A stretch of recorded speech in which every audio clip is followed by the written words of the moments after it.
We're going to start off with our chairperson, Dale McWhorter, and she's going to discuss the scorecard and how we came up with the scores that we gave the governor. Dale? Thank you, Sandra, and thank you all for being here. Once it became apparent back in the winter of 2019 that Governor Northam was not going to step down in the aftermath of the blackface scandal, Virginia Organizing decided that we would help him by giving him a list of things that he could do as governor to restore trust in his leadership. We sent the governor a letter with 11 items that we urged him to address. That letter is posted on our website at www.virginia-organizing.org. Among those 11 items were such things as stop police profiling, make it possible for localities to remove Confederate statues and memorials, champion environmental justice by stopping the construction of a natural gas compressor station in Union Hill in Buckingham County, stop the school to prison pipeline, take aggressive action to get everyone who qualifies for Medicaid enrolled in the program, do all that's necessary to make sure that Virginians have affordable housing and adequate public transportation, and so forth. Members of our board were able to meet with the governor and his staff on May 31st of 2019 to discuss these, and later in the year with his new Director of Diversity, Equity, and Inclusion, Dr. Janice Underwood. We gave the governor a year to do his best to redeem himself by taking up the cause of racial justice. Now the time has come to assess his work. That is the purpose of our scorecard.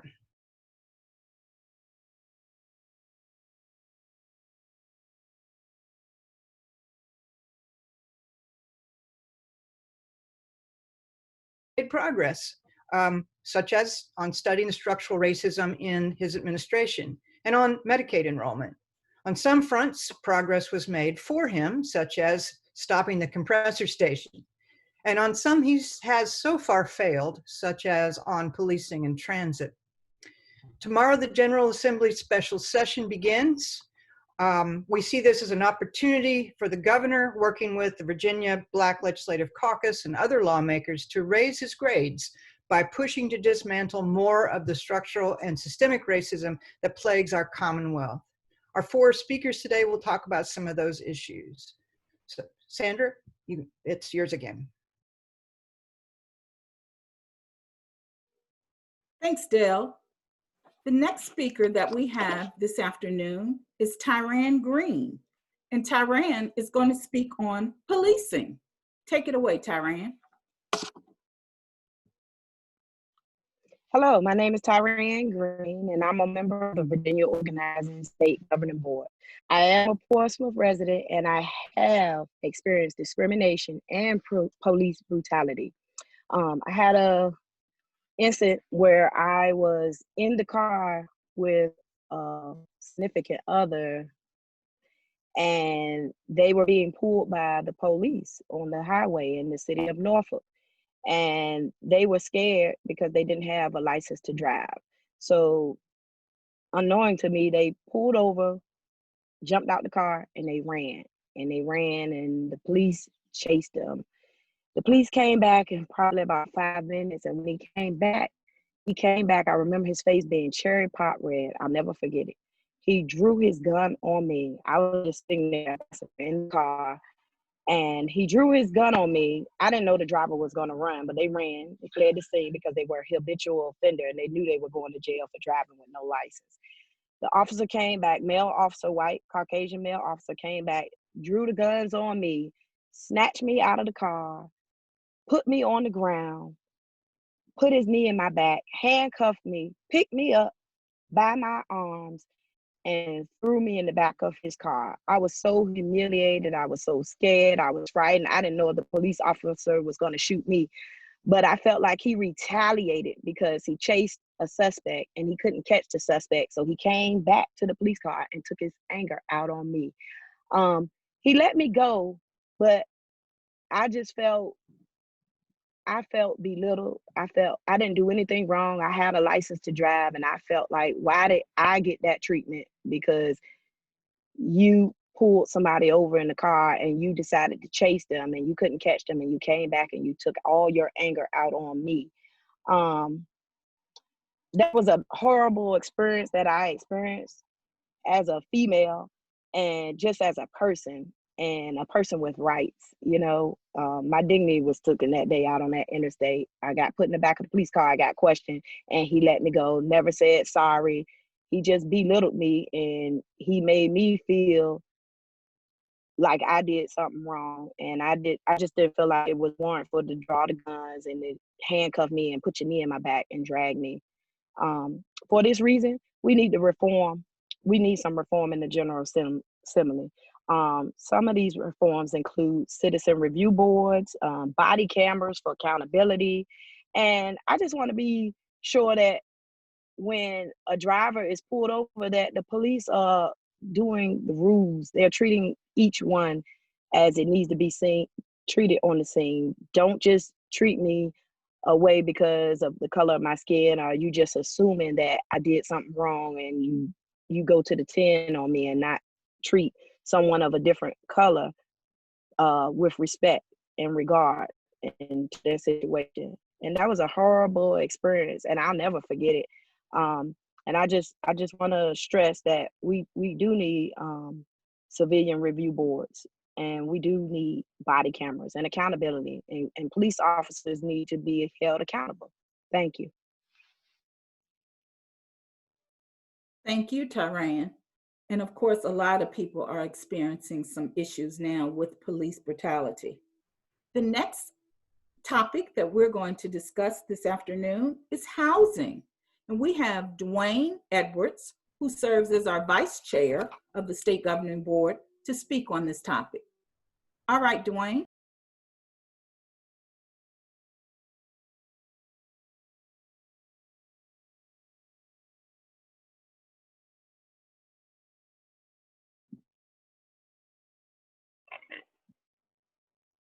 Affordable housing in Virginia, as was a problem before the pandemic.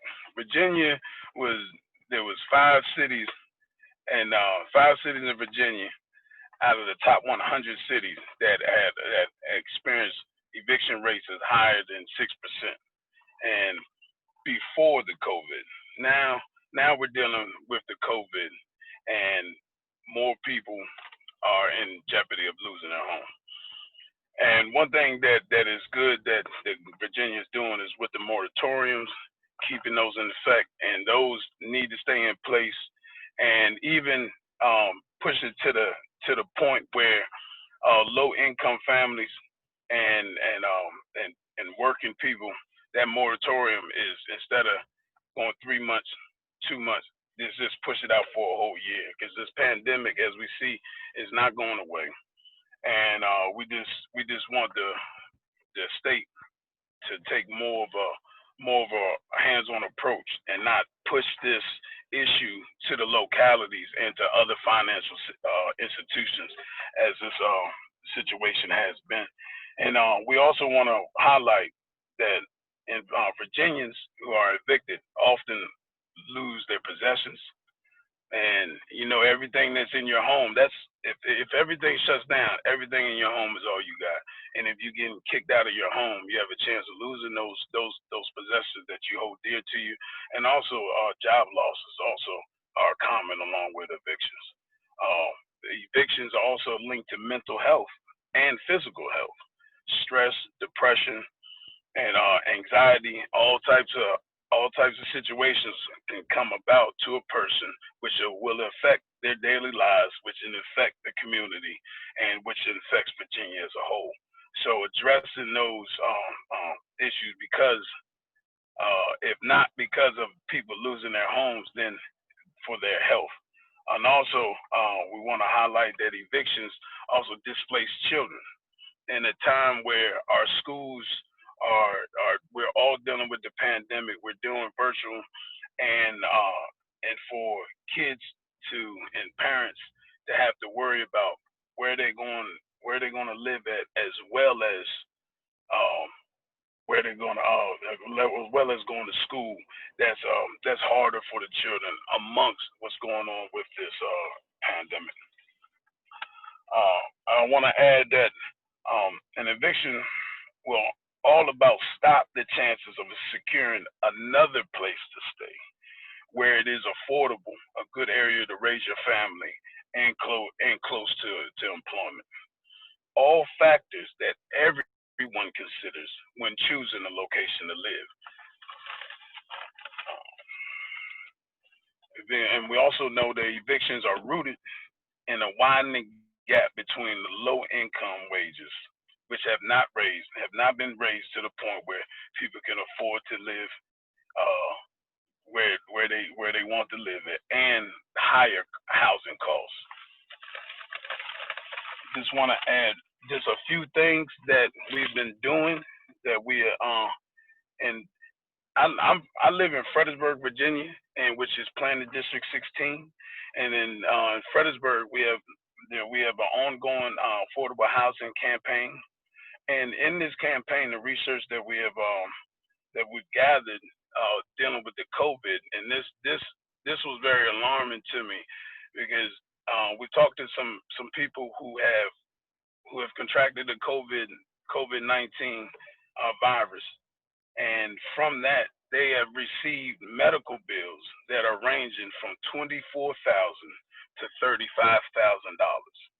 So if I were to contract the COVID-19 virus, along with my regular daily bills, I also am looking towards a $24,000 to $35,000 based off of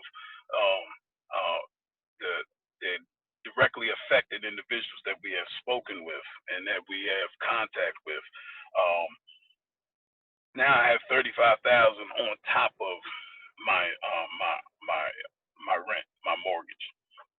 So if evictions to continue in the moratorium, we want to see the moratorium for low-income working and at-risk families, as I said before, income between $22,000 and $61,000.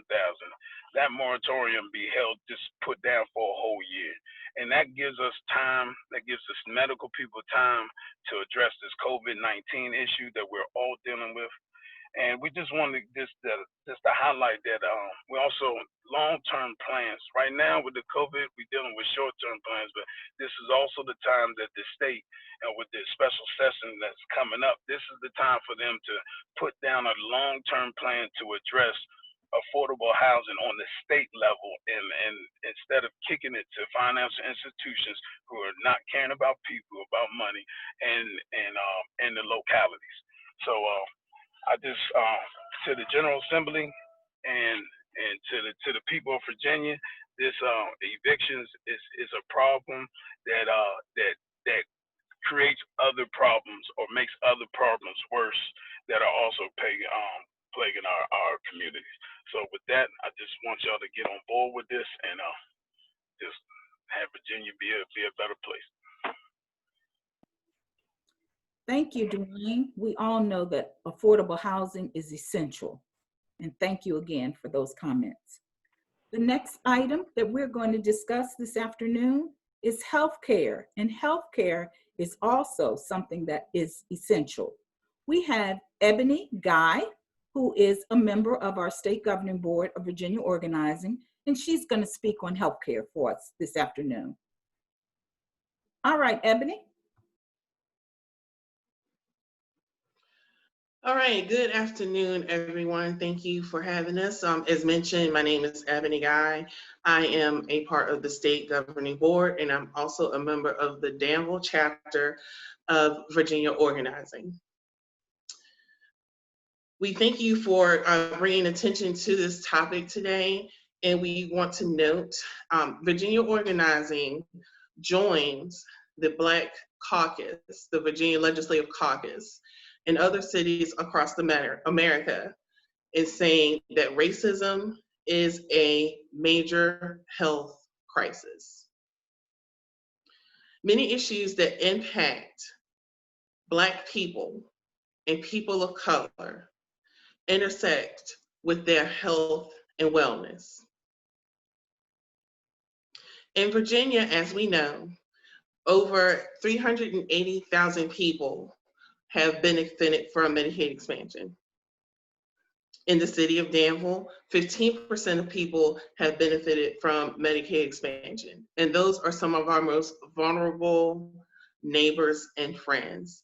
We've heard countless stories of people trying to get coverage, trying to get care, trying to pay their medical bills prior to the pandemic.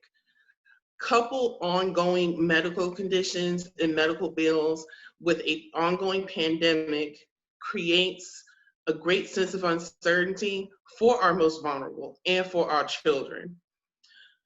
And as we continue to navigate through this pandemic and the issue of civil rights, which also intersects with health and wellness, we are asking Governor Northam to support the agenda set forth by the Virginia Legislative Caucus, and we will be there to support in any way possible. Because we know, as Dwayne mentioned, that we don't see an end to COVID-19 at any time, and we want to make sure that our friends and neighbors do not have to worry about the cost of healthcare, or they have to worry about going to seek care as this pandemic continues. So again, we just asked Governor Northam to support the ongoing legislation set forth by the Virginia Legislative Caucus, and Virginia Organizing will be here to assist in any way possible. Thank you. Thank you, Ebony. Our last speaker this afternoon is going to be Emma Hale. Emma Hale is also a member of the State Governing Board of Virginia Organizing. And today, Emma's topic is schools, education, and restorative justice. Emma. Hi, everyone. I'm Emma, and I'm from Charlottesville. I went to the public schools all the way from first grade to graduation. I became involved with Virginia Organizing 5 years ago when I was 15. I joined the governing board a year later at 16, and I continue to be involved today. We gave the governor a C+ for restorative justice in schools. In order to end the school to prison pipeline, we need to redefine discipline in our educational system. The scorecard is on restorative justice, but we want to acknowledge that with schools online, justice requires more attention than ever to educational disparities. I'm now in college, but I can only imagine how difficult it has been for younger students to navigate education during this pandemic. The shift to virtual education placed inequality in the spotlight, as many children lack access to adequate technology, the internet, and even just quiet space. This summer, I helped a family manage the virtual education of their children in order to allow the parents to work, but not everyone has that luxury. The pandemic disrupted the education of students across the country. School discipline has evolved in this era of virtual education, and it needs to continue to change. Students cannot be suspended from a school they are not physically attending, and this reduction of suspensions should remain. Children do not need to return to the same educational environments they left behind. Now is the time for change, and we are urging Governor Northam to help make a difference.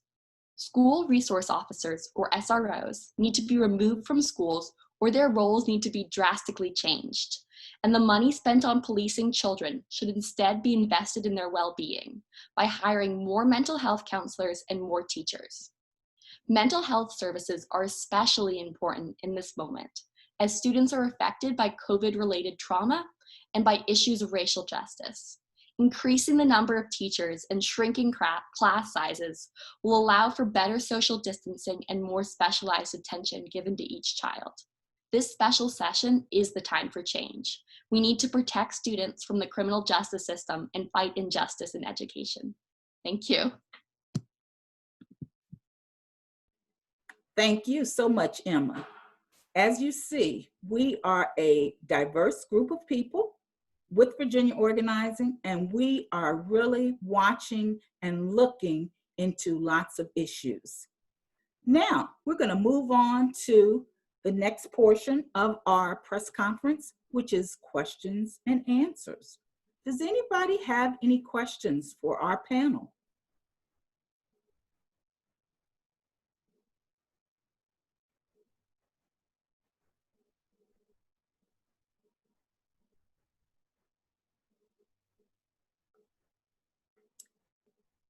Hearing and seeing no questions, we're going to go into the closing. I just want to say thank you so much for taking the time out today to join Virginia Organizing and to listen to the issues and concerns that we have. We want to move forward, and we want the governor and his staff to assist us in moving forward to making a better Virginia, because that's what we're all about. Having a place where everyone is safe, has affordable housing, have health care, have education, and employment. Thanks again for everyone joining us today. Have a good day.